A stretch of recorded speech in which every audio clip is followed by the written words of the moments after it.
Like the way I ended up on the Minions was totally by accident. I remember my first day on the Minions. I was so excited. All right, well, here we go. We're making Minions 2. Like, where's the script? And they all laughed at me. This is Brad Ableson, an animation director who is absolutely crushing it in the animation industry. From storyboarding over 150 episodes of The Simpsons to co-directing The Minions 2, a near billion-dollar box office smash hit, Brad has mastered the art of animated comedy. In a highly competitive industry, Brad has built a career on making audiences laugh. With all of his success, it's crazy to think he got his first job on The Simpsons as a teenager. I got the job on The Simpsons when I was 19 years old, and I couldn't freaking believe it. This guy is legit. I'm on the greatest show in the history of television, and I'm allowed to do whatever the hell I want. But if you want to be a creator, no one's going to hand you that opportunity. You have to make something. In this interview, you'll learn the secret to Simpsons comedy. Often comedy is clarity. Okay, here's a good example. How he maxed out his credit cards to make a film and eventually got his own show on MTV. You know, my dream came true. I got my own show. How he accidentally became a director on The Minions. I got a call from Chris Meledandri, and I thought it was like a mistake. Me, like, I've never worked in features. I've never worked in like family entertainment. I've never worked in CG. Keep watching because at the end, he'll give some inspiring tips on how to pitch your own shows, how to storyboard. When I'm looking at a storyboarder, I'm always looking for, and that's the hardest thing. And even drops a shocking storyboard portfolio hot take that you might not expect. Believe it or not, really good artists are a dime a dozen. Really good action storyboard artists are a dime a dozen. Really good storyboard artists are really hard to find. What inspired you to want to be an animator? The simple answer is The Simpsons. The Simpsons series premiere January 14th. As a kid, I was into cartoons like a normal kid, not like obsessed with them. I liked them, but it wasn't something I was like necessarily, planning on doing with my life. And then The Simpsons started when I was 13 or 14 years old. It changed everything. I was just like, something about this show, the look of it, the humor, how it was smart and irreverent and heartfelt. Like I was just like obsessed, like so much so that if you ask anybody I went to high school with what they remember about me, they'd be like, oh, the Simpsons guy. Because I was drawing them on every surface I could get my hands on. But I was also like, watching the episodes and memorizing the lines. But what's funny is it never occurred to me, even when I was obsessed with the Simpsons in high school, that I could work on the show. It wasn't until when I was at USC, the summer between my sophomore and junior year, and I had this animation teacher, and he's just like, dude, you draw The Simpsons so good, you love it so much, you should apply for a job on The Simpsons. I was like, you can do that? He's like, yeah, what do you got to lose? So long story short, I applied and I got the job on The Simpsons when I was 19 years old in college, and I couldn't freaking believe it. It was beyond a dream come true, because I didn't even know it was a dream I could have. I was like, hell yeah. So that's what I did for the junior and senior year of USC. I was working almost full-time, on The Simpsons while I was taking all my film school classes. It was nuts. I didn't sleep for 2 years, but it was the greatest 2 years of my life. I was on The Simpsons for 20 years. For most of those 20 years, I was a storyboard artist. Are there any particular episodes or sequences that maybe really challenged you? Oh man, so many of them challenged me. So this one year, I storyboarded a Halloween, segment called Night of the Dolphins. And give my approval to this dolphin internment camp? I don't think so. Lisa, dolphins love to wear clothes and jump through flaming hoops. It's all part of God's plan. So it was really funny and crazy. But part of what made it so fun is I was good friends with the writer and I was good friends with the director. And normally this didn't happen, but like in that situation, they were both like, we all kind of were like riffing and working together, and they kind of let me go off script and go buck wild with like really ambitious camera moves and violence and all kinds of stuff that wasn't necessarily in the script. And so that was probably my favorite experience, and it came out great. It's still, I think, one of the funniest Halloween, episodes. The big game changer for the whole industry, but Simpsons was one of the first shows to start with it, was being able to make your own animatics or rough animatics. It was a little controversial when it first happened, because we were first given the software Storyboard Pro and told, you don't mess with the timing or the timeline, just draw on it. You use it to draw your panels.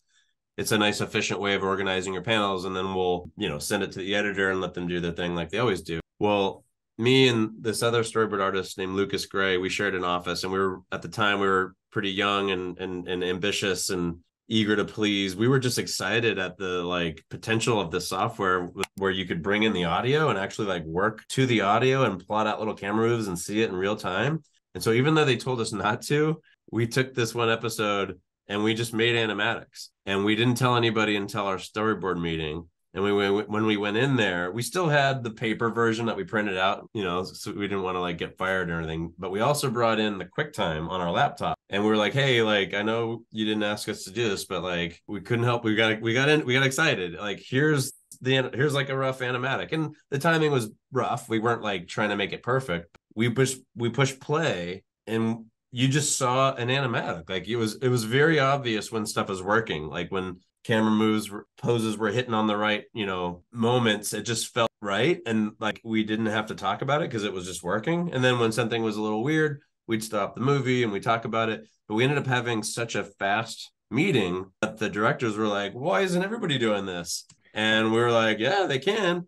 And then we had a big company or a big meeting with all the storyboard artists where the directors were like, so from now on, we want you guys to do what Brad and Lucas just did, make your own animatics. And all the other storyboard artists were pissed. They're like, what? We're not being paid to be editors. We're not being paid to be timers. We're not getting extra time. What the hell? And we made enemies very quickly with the rest of the storyboard artists. And we were like, well, you know, we weren't trying to be rebels or anything. We just like, it just like creatively unlocked so much for us, so much potential for us to like feel like we were filmmakers. But it definitely, we made enemies after that. But then it was pretty soon after that not just the Simpsons, but like every show just did that. It was inevitable. It was going to happen.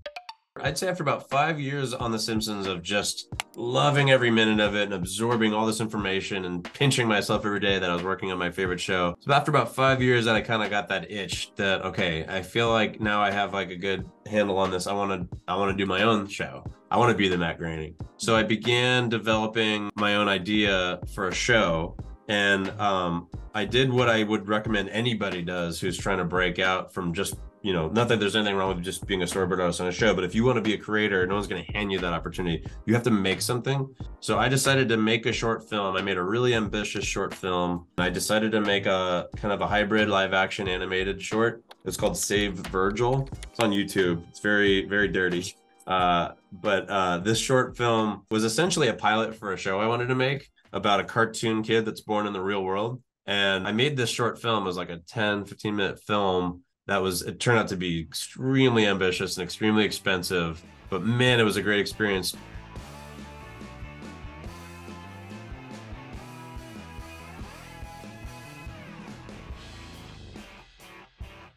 You know, I was working on The Simpsons by day, but you know, I used my own money. I maxed out every credit card I could get, and I funded this really expensive, ambitious short film where first we shot the live action, but I had everything storyboarded for the cartoon characters. And then I went through and I got whoever I could from The Simpsons to help me pose, you know, do all the the key animation. And then I physically took all my key animation to Korea, and I found this like really small studio. I got them to do the animation really cheap, and I stayed out there and I worked with them for a couple months. And then we composited that all onto the live action, and then we have, you know, we have the finished movie.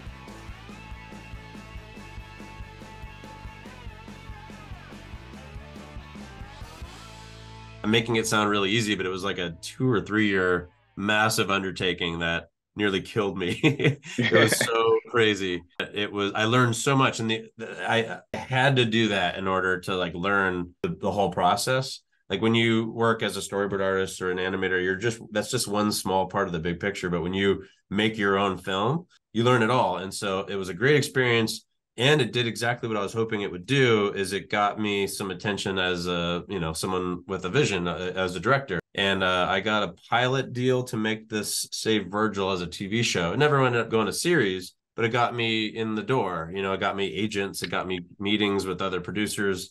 And this one producer named Mike Clements, who is one of many, you know, producers I met. I first, you know, got into that development. He's the one who hired me to develop Good Vibes. And Good Vibes was actually an idea that him and I had together. We were making pilots, a whole bunch of pilots, some that were our ideas, some that were his ideas, some that were writer ideas. And then eventually we pitched Good Vibes, and it got picked up. You know, I ended up, my dream came true. I got my own show. An incredible experience. It was really hard. I learned really quickly the difference between, you know, the resources that The Simpsons has versus a budget cable show. And you know, it was a lot of work, but it was a labor of love. We were really proud of what we did. As we were making it, we were all so confident in, you know, with the writing and the voice cast and the animation, it all was coming together so beautifully that we were so confident that, or I was, that this was going to be my Simpsons. And so I pulled so many all-nighters. I didn't care. I was like, I have to lay the foundation for this show that's going to be my legacy. And what ended up happening is it was pretty much canceled before it ever even aired.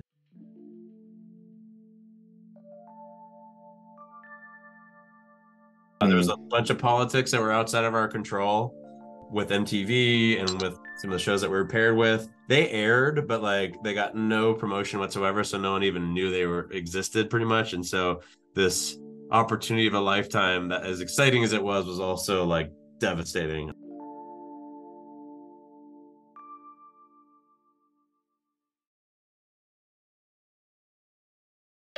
I want to give a shout out to 21 Draw.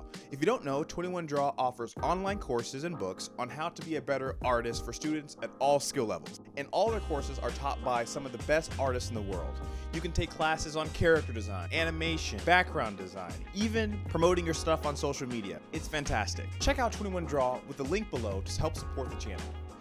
This opportunity of a lifetime, that as exciting as it was also like devastating, like how sort of how quickly it sort of crumbled. But you know, again, it got that these experiences just like, you know, they give you so much more experience and you learn things from them. And the biggest thing I learned from that lesson was, you know, the reason it didn't succeed really didn't have anything to do with us, but we weren't a cheap show. The look of the animation was pretty much like The Simpsons. It was like prime time level animation on a you know, eighth of the budget that The Simpsons has. So when Mike Clements and I were like, we want to do it, we want to come up with another show, we learned that what if we figure out a way to do a show that it's so cheap and so simple and so fast that there's no risk, basically like South Park. So our next show that we came up with, it was called the Legends of Chamberlain Heights. It was about these like freshman basketball players who are like bench warmers. And it was really fun. And if you look at it, it's like the polar opposite of Good Vibes. It's like the South Park, you know, super simple. But that was a really cool experience too, just like challenging myself to figure out how to make a show hopefully as visually interesting and even to some extent dynamic, that's super flat and simple, almost like Charlie Brown comics. So that was kind of like the mission statement, is just like keep everything like peanuts, but try and still make it as, you know, dynamic and interesting as like The Simpsons. Now, does that visual stuff go into the pitch, or is that just kind of more for you? Both. The pitch, that's a big secret to, I think, the success like Clements and I have had is, you know, so many people pitch and they either come in with no art or maybe just a couple drawings. We always come in, we've pitched so many things over the years. We always come in with a little piece of content, not just a drawing or two, but a little animatic. Or in the case of Legends of Chamberlain Heights, we just straight up made a 5-minute little, you know, presentation. We were literally showing them what you're gonna get. This is what the show is gonna look like, and it made it such a simple transaction. They were like, we like it, like yes. And so when we made the show, nothing changed. It was that. Usually when you pitch a show, it's like this is, you know, kind of a jumping off point. You guys will develop it and turn it into whatever it is. But it's really powerful to come in with something that's hopefully, if it's good, fully realized, so that it takes all the thinking out of it. The people on the buying side can be like, yeah, like I like it, let's just make that. So that was what we did with Legends, and it worked out pretty well. And I think all that stuff, without me even realizing it, are what sort of prepared me for becoming a feature director, which wasn't even something I was pursuing. Like the way I ended up on the Minions was totally by accident. Over the years when I was on The Simpsons, I used to do freelance for The Simpsons marketing department. So sometimes that meant doing drawings for t-shirts or toys or magazine covers, whatever. I made this relationship with this brilliant woman named Gail Harrison. who eventually went over to Illumination. I asked her if she had any freelance, and she's like, "Oh, I'm doing Minions now, but if you can draw Homer, you can draw a Minion." It's like Homer's head. So I started doing Minions freelance. She was like, "Can you pitch some ideas for some like short films or like whatever the assignment was, like a commercial or a gag, whatever?" And I would use Storyboard Pro to just like make an animatic. She wasn't used to that. In features, nobody uses Storyboard Pro. Everybody uses just Photoshop. So when I would turn in these quick times where I would have minions moving and slapping each other and there'd be sound effects and you know, dialogue and music, she was just like, "What is this witchcraft?" And I'm thinking like, well, there's a lot of people on TV that can do this, but if she thinks I'm like, you know, special, great. And she showed this to the boss, Chris Maledandri, who's the guy who's like the Walt Disney of Illumination. And he was just like, "Dang, like get this guy over here." So I ended up going over to Illumination doing like more and more marketing.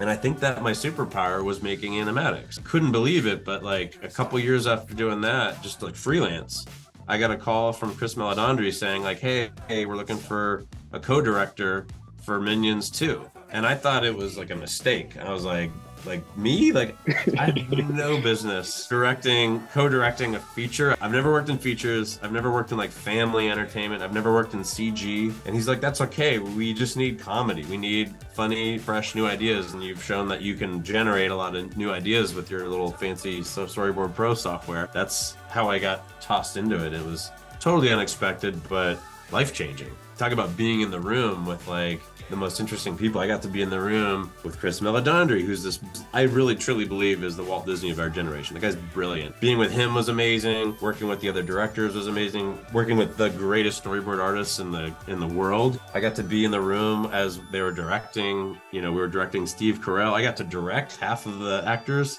The whole experience was just crazy. I was pinching myself every day, being like, I don't know how I ended up here. Like, I feel like one of these days someone's going to realize that I'm a fraud and like, you know, yank me out of here, so I better enjoy it while I can.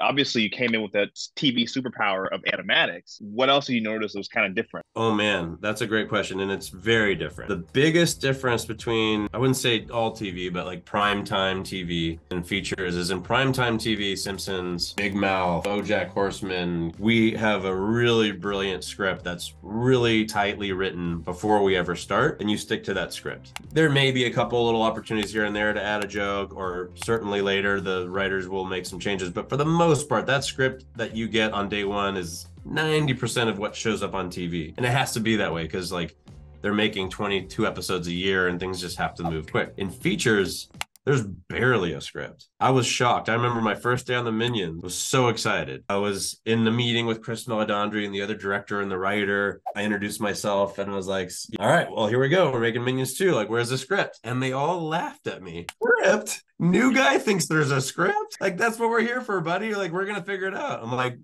how do you build a house without a blueprint? There was a loose outline. There was a couple script pages that were, you know, kind of a jumping off point, but for the most part in features, or at least on the Minions, I'm not even sure how it works at other studios because I've only worked at Illumination. Your script is just a loose sort of starting point, and it's kind of on you and the other storyboard artist and the director to kind of like try stuff. And then you make an animatic and you put it up on the screen and you all talk about it and you talk about what's working and what's not working. And for the most part, you end up redoing it over and over again. And it's heartbreaking at first because coming from TV where you're used to everything you draw being on the screen, you're like, oh, I just spent like weeks on this thing, and it's like in some cases thrown out before you even get to show it because things change so fast. But that's just how it is in features. It's very iterative is the word, where you just keep trying stuff and you refine and you redo things, and you have to, as a storyboard artist, know that that's how it is and not fall in love with your work and be ready and draw really loose. That's something I've learned, is to draw loose because like it's just going to change so much. There's no reason to put a lot of tiny little details. The other thing is in TV, you know, we tend to, as a storyboard artists, we tend to draw all the details, get all the information on the screen, whether it's backgrounds, props, characters, make it all crystal clear because this is the blueprint that's going to be sent overseas and followed to a T. In features, there's a whole mess of other departments who are going to be designing the backgrounds and doing cool camera moves and lighting. You just need to kind of get the basic idea up on the screen and do it fast because you're going to be trying stuff. Sometimes our animatics, if you really stop and think about it, like it's just scribbles going by, but it's enough that you're like, okay, I know what's happening here, where there's, temporary dialogue and you've seen versions of it. It's just trying to get that idea working. And once it's starting to work and come together, a whole nother department is going to recreate it in 3D anyways. So that's the biggest difference between TV and features, is just that working loose and being ready for it to change over and over again. And when it's done, though, it's so rewarding, because you're like, oh my God, that was my idea. Like, that wasn't just something that I drew from a script page, but like, that was my idea. For every idea that makes it on the screen, there's probably about like 50 that are, long gone. So you have to just have the ego and the mindset for that. And that's something that I learned really quickly too, working with some of these feature storyboard artists who've worked in features for decades. Nothing phases them. I'd be crying about something I worked on so hard that got torn apart, and they're just like, dude, it's gonna change 20 times. You can't get attached to it. When you're thinking about storyboarding, you see young storyboard artists today, what's some of the mistakes they might make in their portfolio that you kind of always notice? When I'm looking at a storyboarder, I'm always looking for comedy. And that's the hardest thing. Believe it or not, like, really good artists are a dime a dozen. Really good action storyboard artists are a dime a dozen. Really good comedy storyboard artists are really hard to find. I'm not downplaying action storyboards. It's a skill in and of itself, but there's a lot of people who can do that. But to be able to be funny and inventive and a lot of cleverness and some awareness of comedic timing and comedic staging to it. Maybe it's even in the way they're doing the drawings and the expressions on the faces. That's what I'm looking for in a portfolio, is this artist really understand comedy storytelling? I often will have like the people who are hiring bring to me these like amazing artists. The drawings are great. Even the camera work is great, but I'm like, it's not funny. Like, it's not. So for what I'm looking for, I'm working in comedy. There's a place for everything. Awesome, man. Well, I appreciate it. Really do. Man. It's been awesome talking to you. You too. Yeah, great questions. I love your passion for this stuff, man. It's really inspiring. It was great to meet you, man. I hope someday we'll have to grab a beer in the real world. Absolutely. That'd be cool. All right, man. Have a good night. Peace.